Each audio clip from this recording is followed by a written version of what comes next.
What's good, YouTube? Welcome back to the channel. Today we're going to get into Solo Leveling episode 9.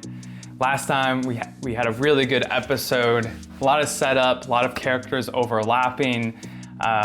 Really been excited to get into this next episode to see what happens in this new dungeon. I talked about this a little bit last time, but it definitely seems like there's going to be a lot of conflict with these convicts there and with the Hunter Association, with Kang going to be there. I have a feeling that Jin-woo might be exposed finally, and we're gonna see some repercussions of that. I think the plotline is really gonna develop from here, and I'm excited to see how the Hunter Association, the guilds are gonna react to Jin-woo. So yeah, with that being said, I think we just get right into the episode here. We're back with some goblins. I think they said these guys were C ranks. So they're pretty strong. Yeah, he's got the magic now.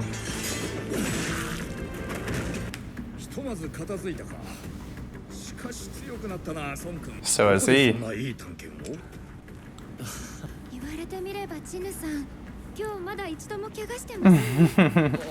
She's like, you made my job a lot easier. Yep. He's like a proud father.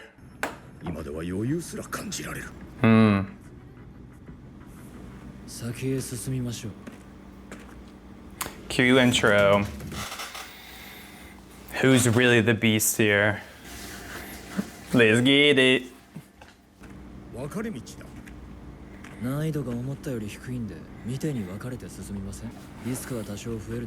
I don't like when things split up.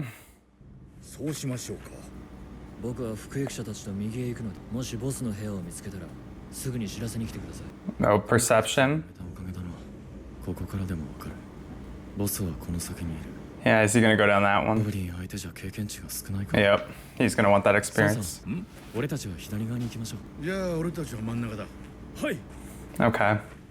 I like the way the groups are split up. Ooh, that little smirk. He knows, man, he knows.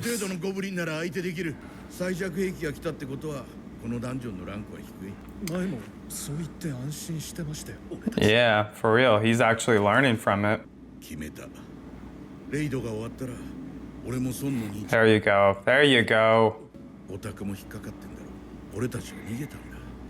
Yeah, dude.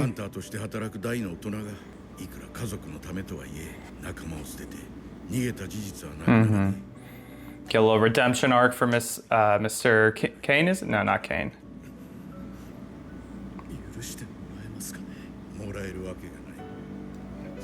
Yeah, you don't know if he'll forgive, but it's always worth apologizing still.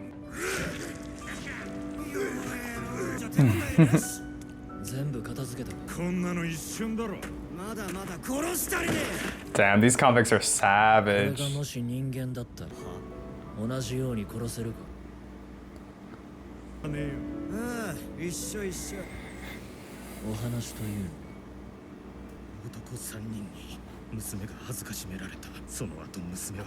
Oh, so this is from the scene last episode. That was really quick.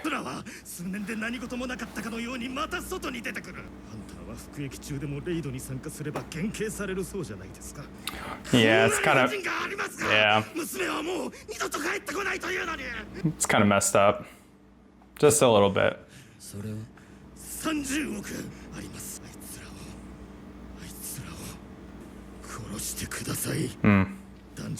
Taking matters into his own hands outside the law.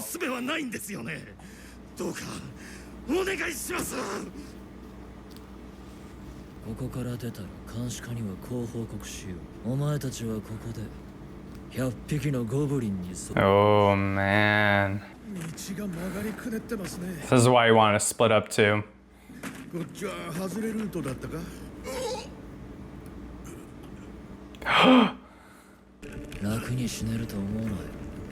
Dang. Oh no, he's gonna see that they're gonna see him. He's gonna have to kill them too, bro. No. That's not good.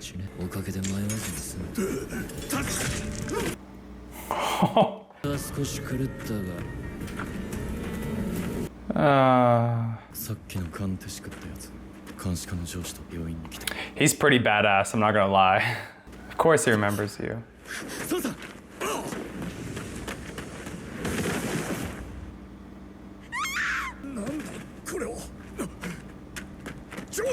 No. Aww. His redemption arc's gonna get set short.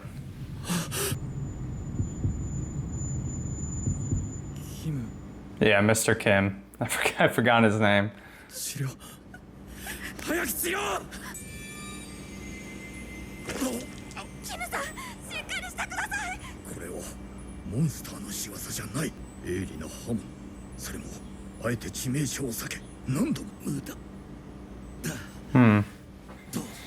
I wonder why he didn't make it quick. He could have just cut off their heads.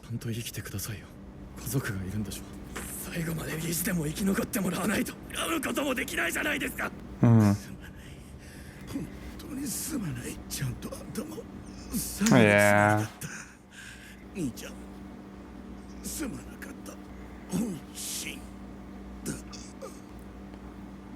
Aww. Shit, man.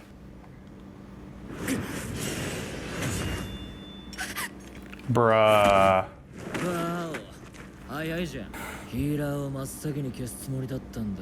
Damn, he doesn't look so friendly now.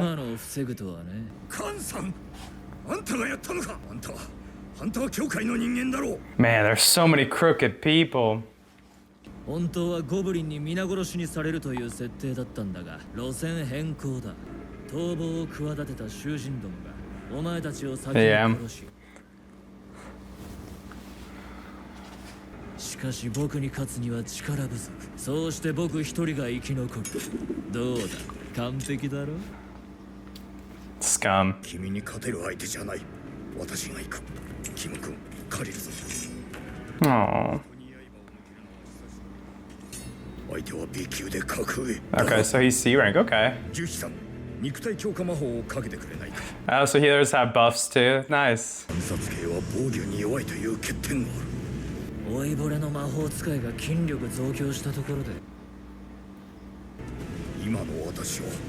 Hmm.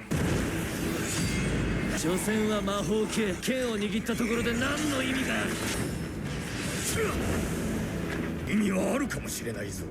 動きは悪くない。バフがかかってるとはいえ、熟練の身のこなしだ。もう少し早ければ。早く正確。魔法を諦め。だけどせいぜいその程度。Oh shoot. 目障りなヒーラーだ。やはり潰しておこう。Let's go, Mr. Song. どうやらただの年寄りじゃないようだ。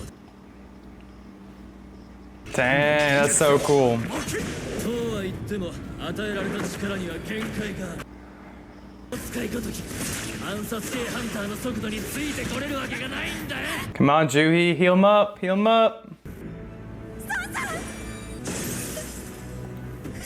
Come on, Juhi, this is your redemption moment. 終わりだ。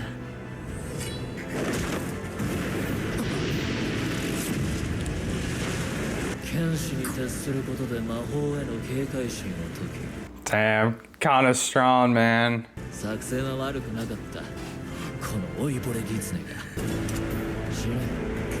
JINWOO, where you at, boy? Yeah. またあんたか。何者だ。 Your worst nightmare, bro. Yeah, that's so dope. Damn, that soundtrack. 今くらいの力があってもおかしくない。僕の攻撃を2回も止めた反応速度。暗殺系か。まあそんなの問題じゃない。あんた力を隠してる。あんたたちは顔見知りのようだ。なら不正登録者では目撃者を生かしておくはずがないからな。再覚醒者。孫君が。He didn't though. あの20段じゃない気が後か。もしかしてあの雑魚の EQ か。でも雰囲気も全くの別人じゃないか。再覚醒はその後だとすると20ダンジョンから生還できた。まあどうであれ、ハンターとしての経験は浅そうだ。 Damn, the dual wield is so cool. 教えてやろう。なんでこんなことをする？囚人たちのことか頼まれたんだよ。被害者の親にあいつら人一人死なせといて何の反省もない。違う、キムさんたちのことだ。なぜ殺した？口封じが目的か。だったら人思いにやればいい。なのにお前はあえて致命傷を避け、まるでいたぶりを。被害者のため。 Scum indeed. 嘘だ。お前の本質はそこじゃない。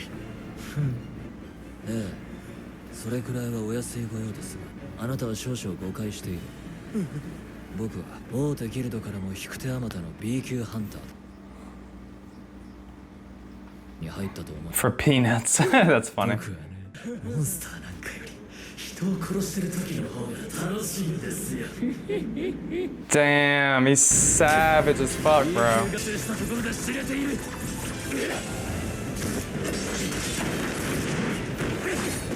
Bro. どこにもない。スピードは互角。オーランカ相手との実戦経験の数が違う。その差があんたを敗北へと導くだろ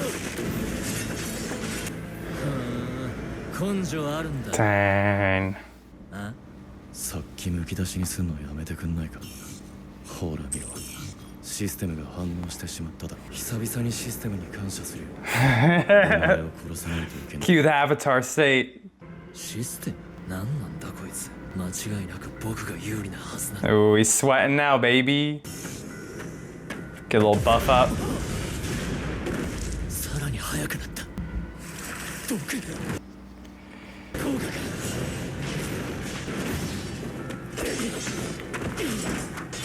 Damn, the animation's nutty.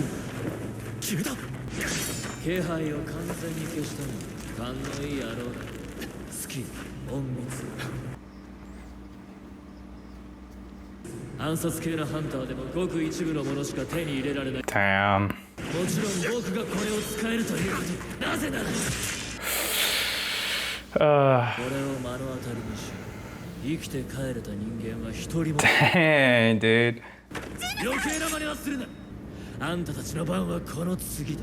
He's gonna maybe. いつまで喋ってんだ。 Yeah, he's gonna use full recovery. 一瞬で回復した。比喩魔法が使える戦闘系ハンターなんて聞いたことがない。あと何度使えるんだ。予測がつかない危険な野郎。 Yeah, he ま is. た一つ感情が死んだ。お前のようなクズに怒りを感じること。 Another one of my emotions gone. なるほど。あんたやったことあんだろ。なんだよ同族かよ。 You're not. そうか。おそらく彼は短期間のうちに何度も重い選択を強いられてきたのだろう。変わったのは外見だけじゃなかった。Yeah. 覚醒。 His personality changing too, right? ハンターだけに許された無法地帯。ここは法とは無縁だ。ただ強い者だけが勝つ。 Yep, strongest will survive again. こいつまさかさっきで僕の位置 Bro, he's doing it effortlessly. までは把握できまい。 Murderous intent, baby. 待て、嘘だろ。 Oh, let's go. Fucking badass. なかって聞いたよ。人となり合わせのハンター。一般人の常識を押し付けたって無意味。 Sounds like an excuse to me. 殺人マシーンなんだよ。だから負けた僕が死ぬ。この法則は至極当然のことなのさ。 Damn, fucking savage. 暗殺系なのに治癒魔法にデバフまで聞いたことがない。さあ、俺も自分の正体が気になって仕方ない。僕を殺したんだ。これ以上正体を隠し続けることはできない。Facts. もし俺が戦うたびに強くなるハンターだとしたら、あんたの影帽子は闇へと繋がってるよ。 その深さだけ強くなれるだろう。 That's pretty beautiful. お前が深淵を覗くとき、深淵もまたお前を覗いている。 Wow. He got stealth? Bro, does he like get what he defeats too? 強くなるにつれ、俺の中にある何かが崩れ落ちていくような気がする。The system's kind of taking him a bit. おかげで助かった。君がいなかったら私たちは死んでいたよ。いえ、二人は先に出ていてください。ダンジョンを封鎖します。何？まさか一人で？ Then again.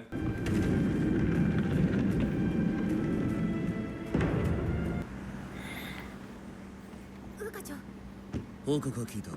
生存者は？あちらです。しかし、まさかカンが誰にも気づかれず殺人を行 Yeah. していた。 At this point, you just gotta tell the truth. うすうす怪しいところも感じていたが、上司として迂闊だったとしか言いようがない。こちらの3名です。彼はあの時の E 級ハンター。お久しぶりです。監視課のジンチョルです。この度はうち JINWOO の職員が取り返しのつかないことですが、まずは担当直入にお聞きします。カンを倒したのはどなたですか？これ以上は隠し通せそうにないか。 Yeah. 残念だが、ジンホからの提案もなかったことになりそうだ。私です。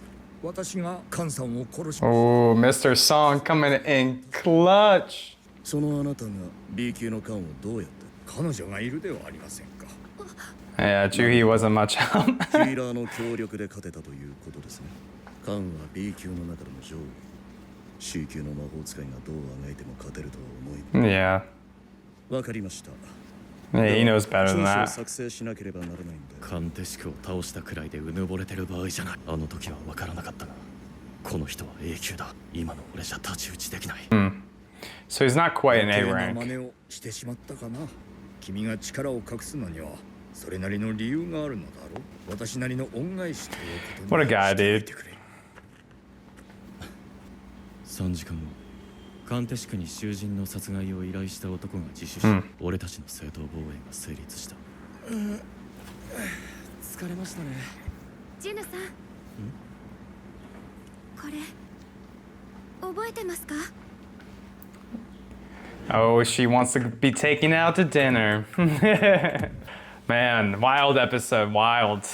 Loved it. All right, everyone, that was Soul Leveling episode 9, You've Been Hiding Your Skills. Right off the bat, that was a really fun, exciting episode. Definitely was not a letdown from the build-up episode that we had before. Definitely didn't go quite as I thought it would. I think Khan being the antagonist here was something I didn't really foresee. I mean, I thought maybe that this was kind of like a setup from the Hunter Association, that, you know, they're kind of on Jin-woo's trail here, right? And they kind of wanted to force his hand.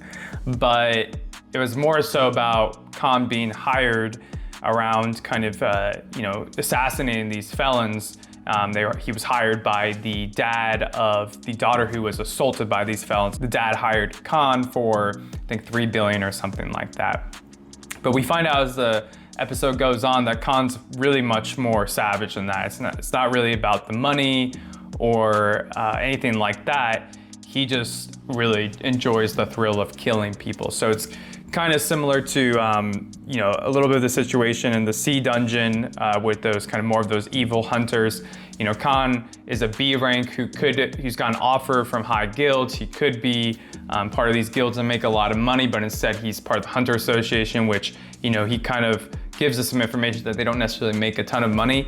And so he's more so in it because he gets opportunities to probably kill more people and stay incognito in that, right? So definitely a bit of a twist there. I really didn't see that one coming at all, and it really turned out to be quite an exciting episode. I think the saddest part for me is definitely Mr. Kim and Mr. Kang, you know, kind of coming across him killing the felons, and we get a little bit of a scene with Mr. Kim and Mr. Kang ahead of time talking about, you know, what happened in the first couple episodes with them abandoning Jin-woo and them, you know, using their families as rationale or as an excuse to sacrifice Jin-woo. And you can see that they, you know, or at least Mr. Kim has a good moment where he intends to apologize to Jin-woo, and, you know, Mr. Kang's like, do you think he will accept our apology? And Mr. Kim's like, I don't think so, but it doesn't matter, I should apologize, right? And I think that's a really beautiful moment, right? Because, you know, we talked about this a little bit in the last episode, but you could see how much shame he was carrying around, you know, around what he did to Jin-woo, and he couldn't look Jin-woo or Mr. Son in the eyes, and I think, acknowledging your mistakes and apologizing, no matter what the other person might receive that as, is a really important thing, even just for yourself, right? Like, you gotta get that off your chest and acknowledge your mistakes. That helps your character in the future. And, unfortunately, Mr. Kim stumbles across Kang killing those felons, and he obviously gets grouped into the bunch too at that point, since he saw what happened. And but we do get the moment where Jin-woo stumbles across, or doesn't stumble, but he hears them screaming for help, and he does get a moment with Mr. Kim, and Mr. Kim is able to apologize before he dies. Maybe it's not the proper apology he wanted to, and he apologizes for that too, but he is truly sorry for what he had done. And we even get a little moment with Jin-woo, and Jin-woo says something along the lines of like, you need to live, or how else am I supposed to keep blaming you, right? So you could tell Jin-woo is still holding on a lot of pain from what happened in episode 2 with them sacrificing Jin-woo for their own selfish gain. It really has impacted him. And he wants Kim to be alive so he can kind of hold that resentment still, and with him dying in front of him, he's going to have to face what Mr. Kim said to him as he was dying, apologizing for what he did. And Jin-woo is going to have to decide whether to actually accept that or not, right? And if that's someone's last dying words, that obviously has an impact on you, and yeah, it was a very sad moment. I wanted to see Mr. Kim be able to apologize for real, without, these circumstances.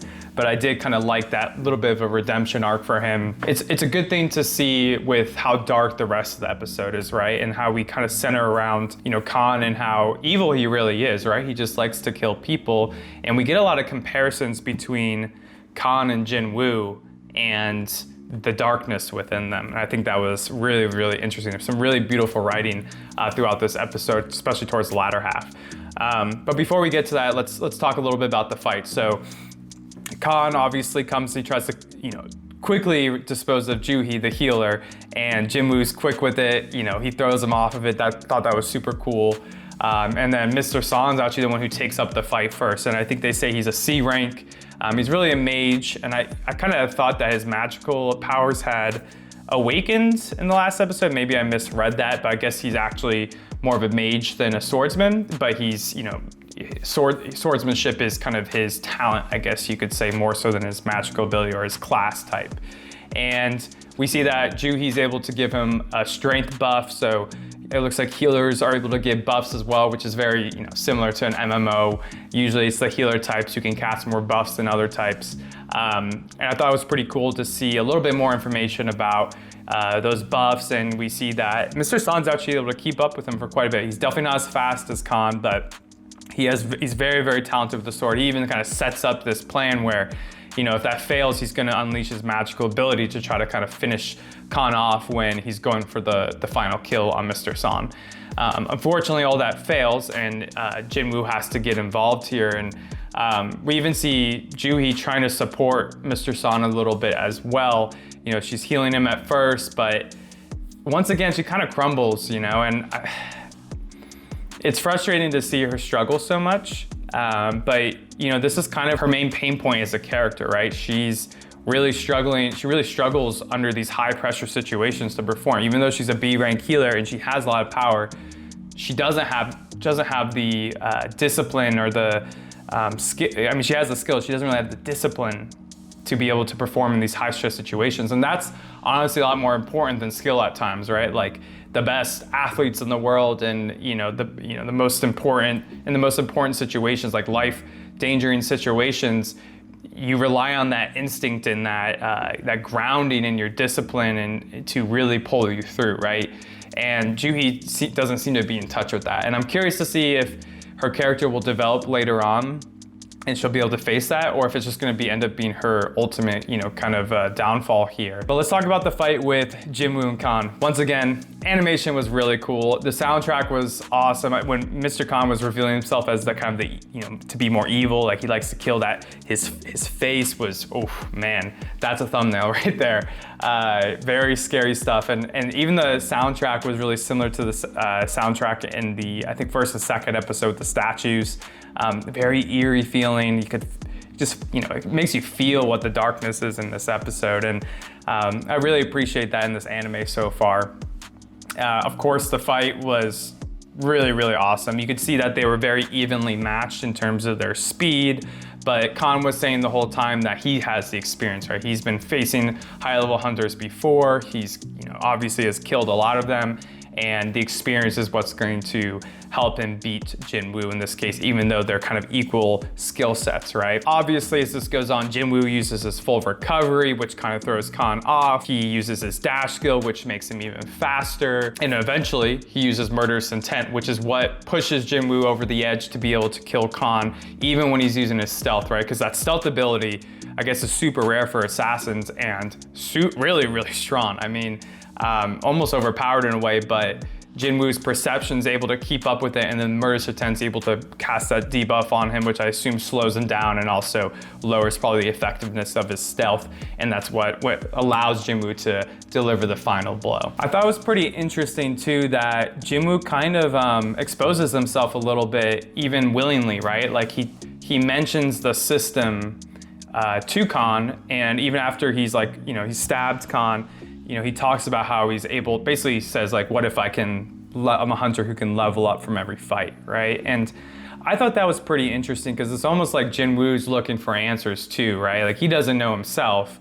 And at this point he's trying to know. And probably the most interesting thing of the whole episode was Jin-woo's dialogue and Kang's dialogue about darkness a bit, right? And when Jin-woo gets this quest to have to kill Kang, right? After he gets injured the first time, the system notices it and he mentions the system. He says he loses another emotion. And he talks about losing, well, he kind of references it. He's like, I don't need anger to kill Kang, right?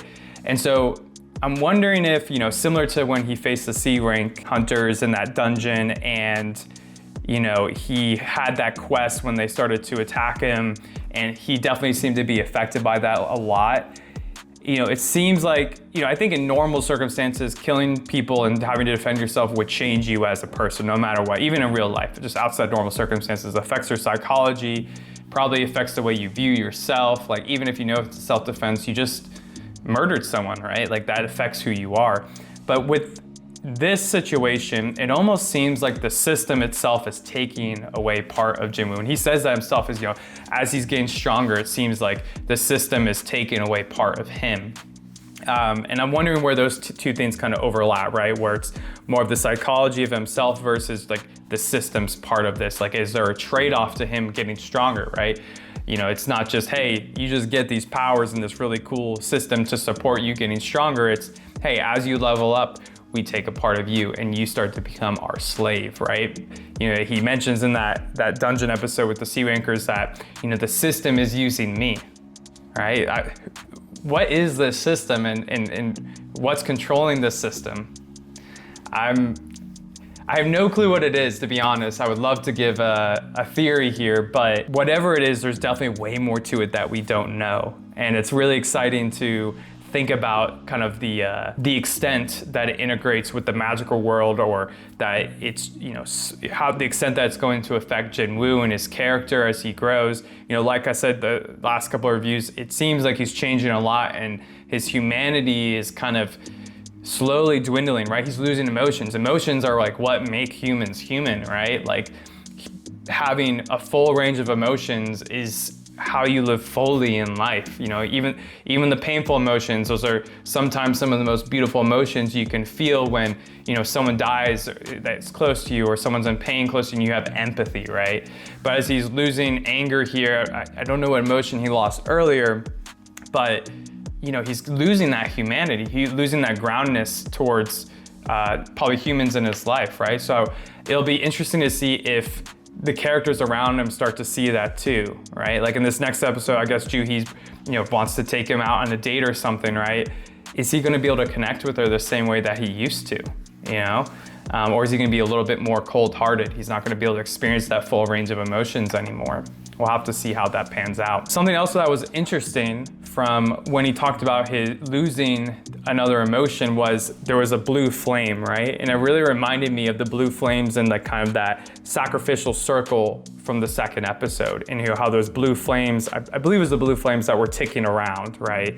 And so it's interesting, maybe he had to sacrifice lay his emotions out or his morals or his humanity out as a sacrifice to, you know, survive, and as he levels up, he slowly loses that or something. I don't know, there's definitely a lot of symbolism with the flame here, and there has to be something, I'm telling you. And even with this whole fighting scenario, you know, we kind of get Khan's outlook on, once again, you know, there's this whole narrative of, you know, survival of the fittest, you know, only the strongest survive, kind of that natural law. There's no law in these dungeons from mankind themselves. There's only natural law here. And it's ridiculous to expect, you know, hunters who are in mortal situations to abide by normal morals, right? And I think some people would probably agree with that in life-threatening situations, but there are overlap too, right? Like, you have laws in war, you know, we ban certain weapons, you know, we look down upon certain ways of having conflict as humans. So even though there's kind of this narrative of that in this world, you know, there is probably space for a debate around that. Obviously, when people get down to their lowest level of instinct and are protecting themselves, those things kind of go out the window a lot. But it's interesting because there definitely seems to be, you know, the author's kind of pushing some kind of narrative here in this world that to survive, you kind of have to abide by this law, or else there's nothing else you can do. Lastly, with, you know, Khan and Jin-woo's interaction, we get a pretty interesting explanation or assertion from Khan, right? So Jin-woo asks him, you know, or kind of tells him about his ability to gain levels, like kind of a hypothetical. He's like, what if I told you I was a hunter who leveled up after each fight? And Khan says, you know, you're basically that your power will stretch to however long the darkness of your shadow, right? Like how big the abysses of how your shadow or your power grows, it'll match each other, right? He says, your shadow stretches into some really nasty places and you'll probably get as strong as those places are dark. If you gaze for long into an abyss, the abyss gazes also into you. So it's definitely saying that the more willing that Jin-woo is to go into this darkness, probably the stronger he'll get, right? So, you know, I'm guessing the more he sacrifices his humanity through the system, you know, obviously the system's gonna reward him, but, you know, he's kind of choosing to abide by the system, right? Obviously, you know, the training's kind of non-negotiable, he has to do it, but doing dungeons and putting himself in dangerous situations like this one to gain more levels, you know, maybe he could slow it down if he had a choice at least, right? But he kind of doesn't, right? At the end of the day, if he has the training and he has this power, you know, he doesn't really have much of a choice but to get stronger. And if that comes with moving further in the darkness, then he's almost like on a path that he has no say in. He has no will to get out of this path towards darkness and to be the strongest, but to be the darkest also.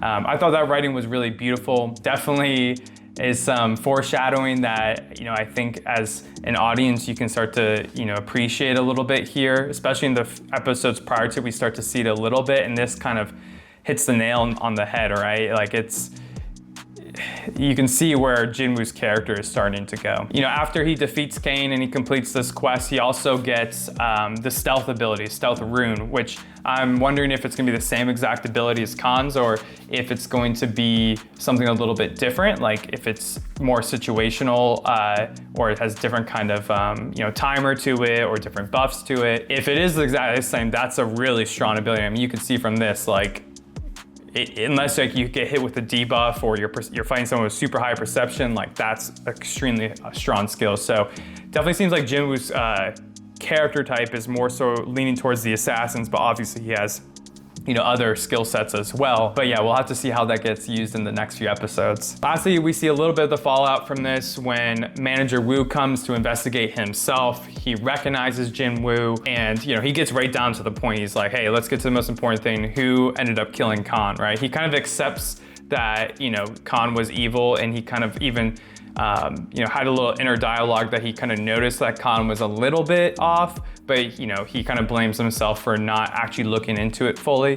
But, you know, he asks that question off the bat because he knows that none of these guys should have been able to beat him. And Mr. Son says it was him with the help of Joo-hee, but, you know, he accepts it, but, you know, internally with his inner dialogue, he doesn't buy it, right? You know, Khan was the top-notch B-class you know, something else had to have happened. So you can tell that he is still really sus about this.